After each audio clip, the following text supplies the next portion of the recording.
Alright, guys, so Kitty Pryde and Wolverine number 4. Um, Again, from last issue, Wolverine is pretty severely injured.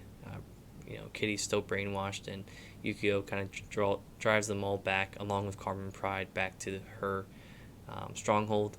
Um, so when Kitty wakes up, Wolverine's kind of filling her in on all the stuff that she did and what happened to her, and Kitty can't really remember at first, and then basically the way Wolverine explains it is that Ogun put like a version of himself into Kitty Pryde to basically use as he saw fit, I guess.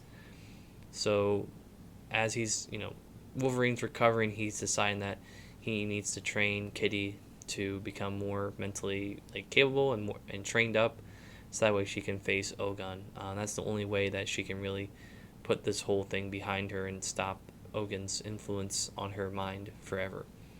Um, but as the train's going on, we find out that James McDonald, who is the leader of Alpha Flight, he passes away, and we also find out that Storm lost her powers. So this is kind of taking place with the events of, I think, Uncanny X-Men 185, I believe, is when she loses her powers, because 186 is life death.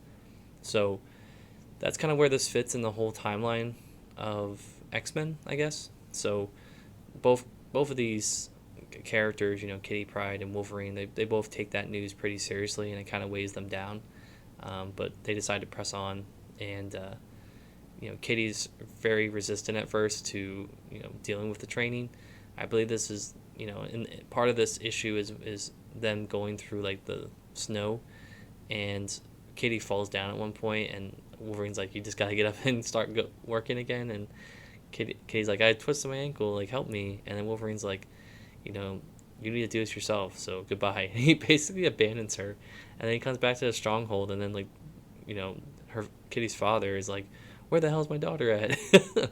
And lo and behold, she shows up. She perseveres through the snow. That's another thing to note. Apparently, it's snowing here in Japan because of an event that's going on in Thor. So I'm not too sure what that is. I think I saw a footnote for it, but I just can't remember what it is right now. But yeah, so that's kind of more continuity building, I guess, there. Uh, so she finally succeeds. She's able to you know, the whole story with this as well, with this issue, is there's a sword that Wolverine has that she has to try to hold up and focus on. And in the beginning of the issue, she can't do that, but towards the end, she's able to kind of hold it and master holding the sword. That's what the issue cover has. So I really like the cover of this issue. I think it's a pretty iconic issue cover, I guess, by Milgram, I believe, is the cover artist for this.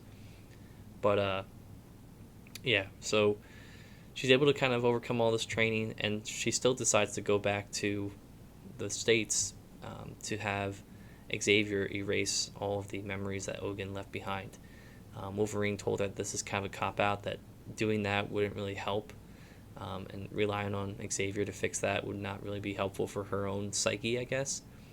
So just as she's about to board the plane, she actually turns around and says, "No, I need to go back. I need to go face Ogun myself." And that's what she does. She goes back to Tokyo. So next issue should be a really cool showdown, hopefully, between Kitty and Ogun, and we'll see how it goes. But yeah, just more plot, more character development with Kitty.